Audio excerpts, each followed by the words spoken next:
let's say group 4. So here's group 4. It's going to be on either side of that staircase line.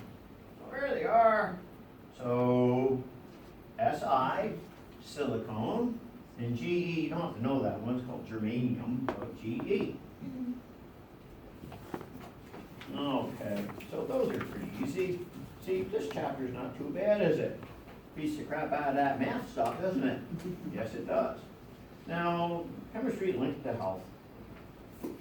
So of all the elements, 20 are essential for survival of the human body. All right, so eventually, you need them.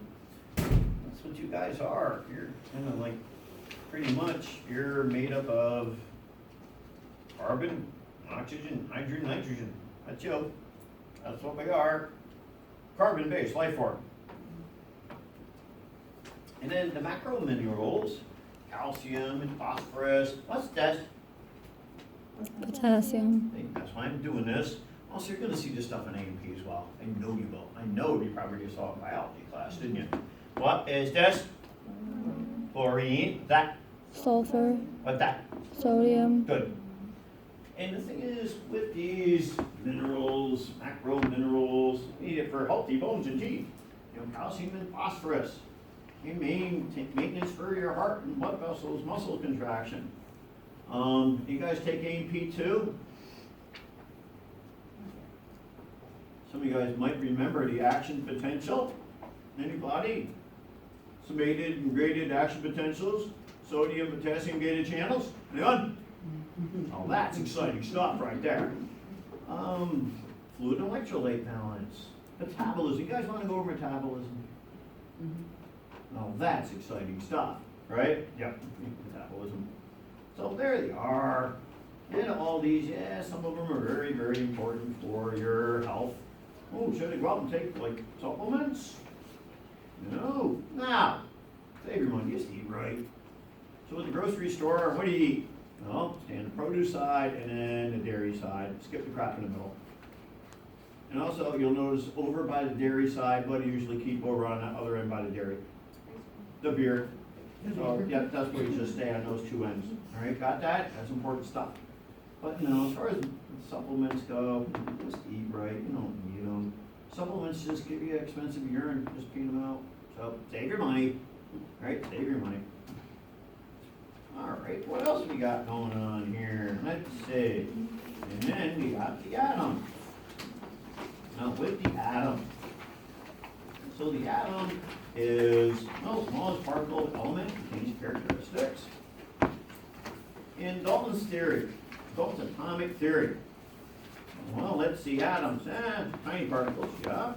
Atoms of an element are similar to each other, but different from other elements, yeah, okay. Atoms of two or more different elements, they combine to form a compound. Like mixing together like hydrogen and oxygen, gives you water, for instance. Or sodium and chloride gives you table salt. And are rearranged to form new combinations in a chemical reaction. But the thing is, with a chemical reaction, atoms are not created nor destroyed, they're just rearranged. You can more or less, you can take that notebook, take your notebook, it's like I hate breaking chemistry, and burn it in the fire pit. Well, you think you destroyed your notebook, but every atom that made up that notebook went somewhere, you just rearranged it. So it's in the ash, it was given off as gas, it was given off as, as fire, right? It went somewhere, but you understand that? It's just rearranged. That's all it is. You remember protons, positive, electrons, negative, and then the neutrons are neutral. Oh my God, a neutron, it walks into the bar and goes up and orders a drink, and the bartender says to the neutron, "Just for you, no charge." That's corny. Tough crowd. It's a chemistry joke, you guys. All right, never mind. Do you remember this? Like chargers repel and opposite attract. All right? Rutherford's gold foil experiment. With Rutherford's gold foil experiment, all right. The easiest way to explain this would be, let's see. so what you're gonna do is actually, you decided you're gonna drop out of college and you're gonna be a carny. All right, join the carnival. So you're thinking your new boss that weighs 500 pounds that doesn't have any teeth, right? Or toes and teeth, right? So, he said, hey, you know, I'm gonna make a new game. Okay, what's your new game? I'm gonna take a big wooden barrel and I'll tip it on its side. So you take a wooden barrel and I'll tip it on its side. All right, so I got the wooden barrel tipped on its side. Then what I'm gonna do is I'm gonna get some wooden dowels and I'll take those, so I got the barrel. I'll take a wooden dowel and stick them down and attach them to the bottom of the barrel, kind of pointing up this way. Okay? And then on the end of the dowel, I'm gonna put some softballs. So you got your barrel and you got a dowel sticking up with a softball. So now we're gonna tip it on its side. So what you see is you just see the softballs kind of sticking up in the barrel, like that. And then this is the outside part of your barrel, and it's kind of tipped on its side.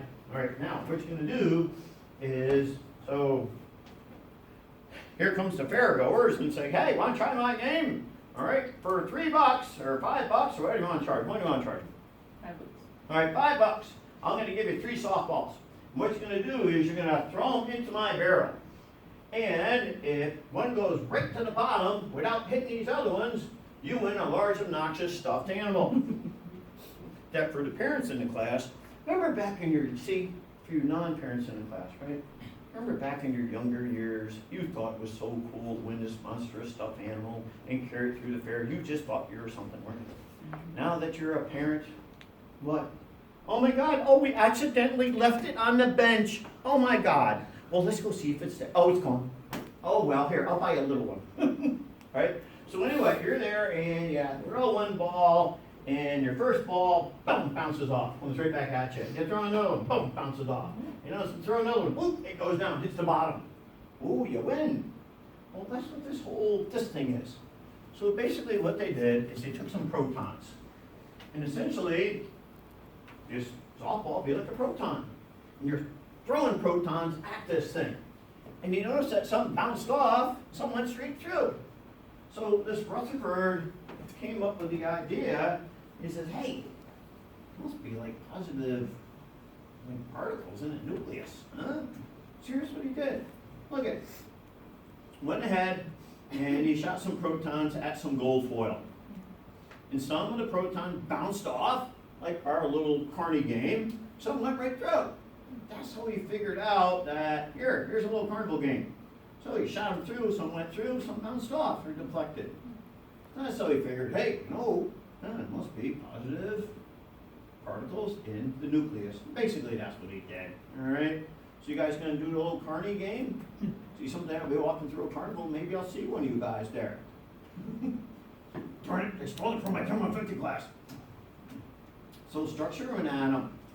The nucleus, protons and neutrons, and the electrons around the outside.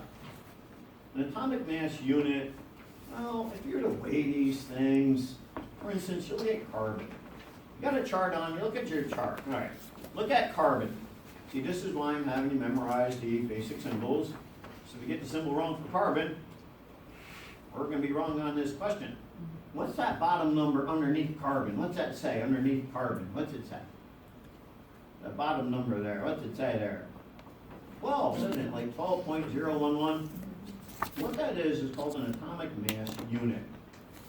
So, a proton weighs about 1 AMU, neutron weighs about 1, and electron's like outrageously small mass. So, it's like, how much they weigh? How much they weigh? That's what that is, called the atomic mass.